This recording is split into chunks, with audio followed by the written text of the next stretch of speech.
Hello and welcome to part 2 of my Prehistoric Art series. This video will look at subject matter in Paleolithic art, as well as provide a few theories about why these works were made. The primary subject matter seen in art during the Paleolithic period is animals, depicted in a naturalistic manner. These are produced either as coloured silhouettes or as outline sketches, with some examples making use of the natural shape of the cave wall to add a three-dimensional quality to the animal's form. Many images are overlapped, and animals can vary in scale, orientation and type of species on one single rock face. No ground lines or settings are used, making the animals appear to float.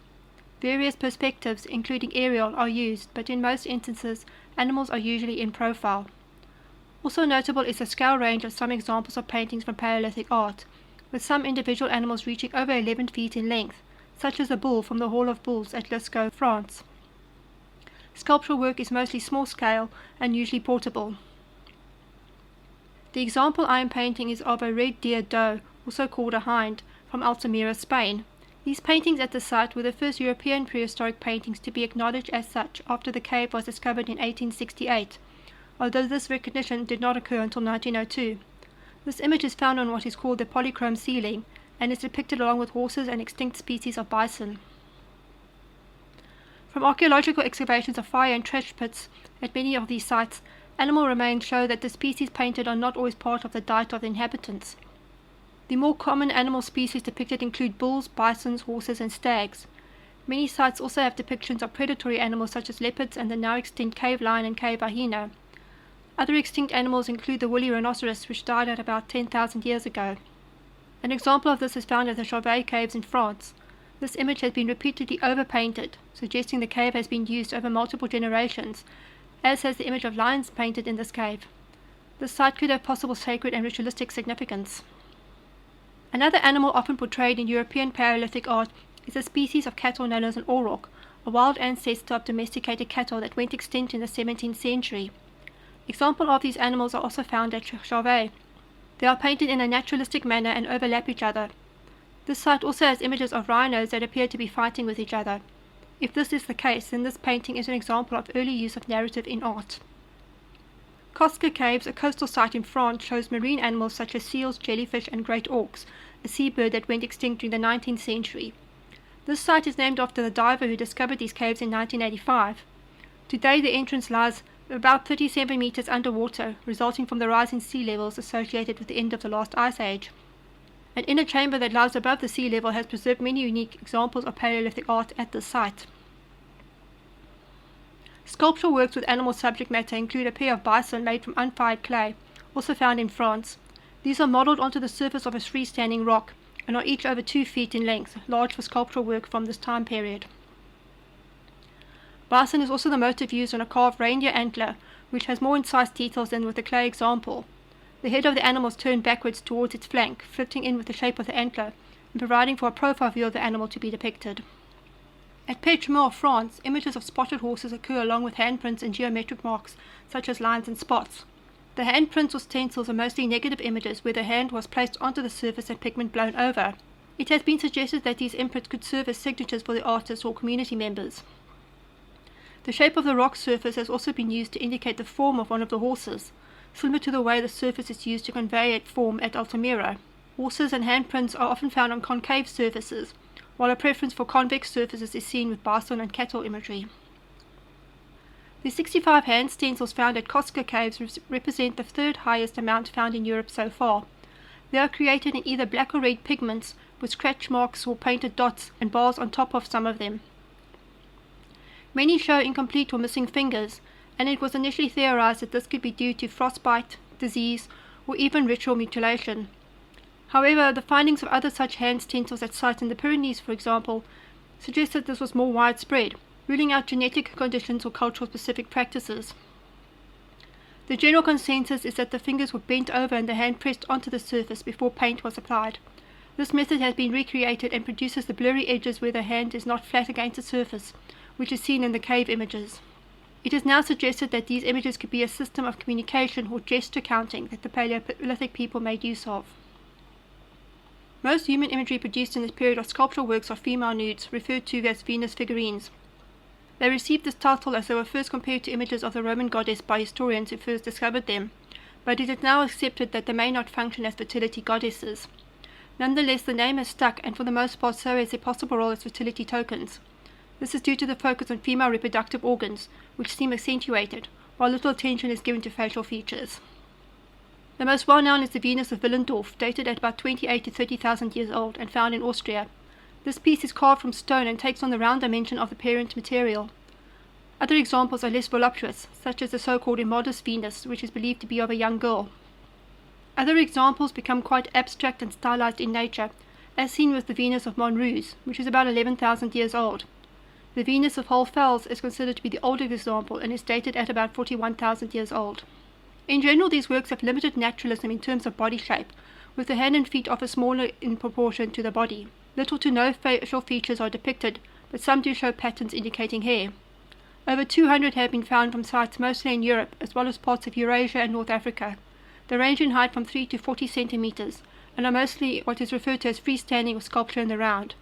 The small size points to these figurines being personal items that can be carried by a person in their hand. The sculptural pieces are mostly carved from materials such as bone, stone, and ivory. Some examples, such as the Venus of Dolní Věstonice, are made from fired clay, and are among some of the oldest examples of ceramic. This figurine shows a fingerprint on the left side of its back that has been analyzed and determined to be from a child between 7 to 15 years old. From the dimensions of the epidermal ridges, it is assumed most likely to be from a female, but more research on this is needed. It is also not necessarily the case that the fingerprint is from the creator of the artwork.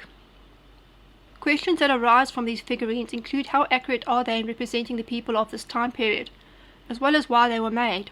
Their widespread distribution suggests social networks between different groups existed that spread common beliefs. The emphasis on the female reproductive anatomy suggests a connection to fertility, maybe as good luck or protection for childbirth. They could also be used as dolls for children, hence the fingerprint of a child holding the figurine. The lack of facial features has also led to the idea that these are self-portraits created by women artists looking down at themselves as opposed to being created by male artists. Not all so-called Venus figures were freestanding. The Venus of La Salle is an example of a relief sculpture where the image is cut into a surface. This image was part of a stone block found in front of a rock shelter, instead of within a cave, and was painted with red ochre. It shows the same preoccupation with the female form as with freestanding examples, and also lacks any interest in facial features. The arms are more proportionate to the body, and in the right hand the figure holds a bison horn, in which there are 13 notches. The left hand is placed onto the abdominal area. What the significance of the bison horn and the hand positions are is still up to debate. An example of a painting with a male figure is found in a cave in Lascaux, France. This painting shows a figure lying at an angle to the left of a disemboweled bison. It is not clear if he is tilted or lying down. It is possible the image is meant to show the figure has been trampled by the bison during a hunt and is either wounded or dead. To the left of the scene is a rhino, but it is not clear if this image is connected to the other figures.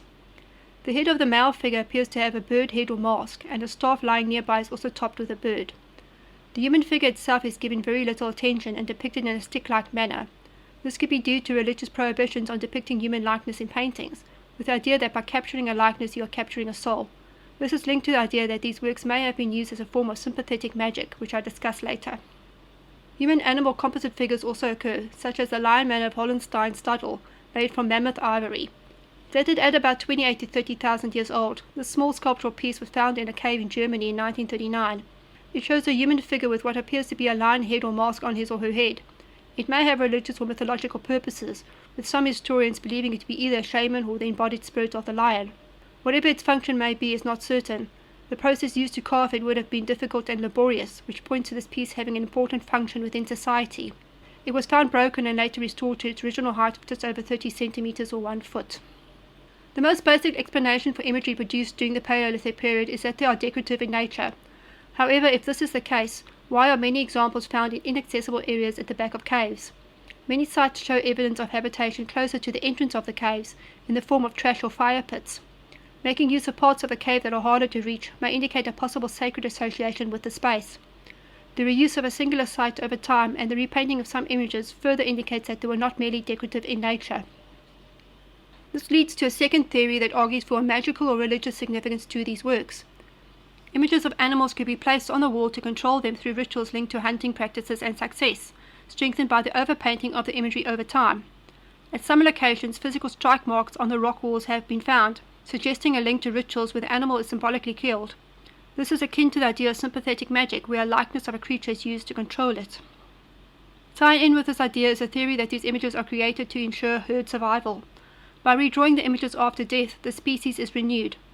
The killing of the animal takes away its vitality, and by recreating the animal it is honoured and its spirit appeased. This ritual will be done after a hunt, not before. The cave functions as the underworld, and repeatedly redrawing the animals by different generations ensures its survival. The use of the natural shape of the cave wall could suggest an attempt to find and liberate the image while in a vision state. The problem with this idea that ties imagery to hunting is that many images painted are of animal species not found in the diet, based on bones found at the sites, or species that are predatory, such as lions and hyenas. The variety of animals could point to the work being used as a teaching aid, to show what species can be encountered on a hunt, or what areas of the body to target. But again, the preference for animals that do not form part of the diet puts this theory in question. Another theory is that the variety of species is linked to ancestral belief systems, where certain species represent male ancestor spirits while others female ancestral spirits. Bulls, for example, exemplify the male spirit and deer the female. The last idea I want to mention is the idea that some of these artworks do actually show narrative. Historian Marcus Zima has studied paintings in the Chauvet caves in France and noted that some of these images represent animals in motion, such as bison with 8 legs to indicate 2 body postures that occur when the animal gallops. By superimposing 2 different images, the idea of motion is conveyed, and this brings in the idea that these works were part of a narrative. Whether this narrative was only visual or part of a larger display that included audio is unclear. Some cave site could have been selected due to their natural acoustic properties, enhancing the idea that these works were made to be seen as part of a larger performance and not merely just as imagery on a wall. Many different theories have been put forward, and many will probably be proposed as research into these artworks increase. As there is no written record to guide us, any theory put forward is speculative and can be discredited. Modern audiences view these works with a contemporary bias, placing our own subjective ideas into the artworks. Thus, any idea put forward cannot account for the true intention of the artists who produced them. There is no singular applicable interpretation, and differences may occur between different geographical locations, different cultural groups, and different timelines. I hope you found this video informative. Please join me next time for an explanation of art during the Neolithic period. Thank you for watching and take care.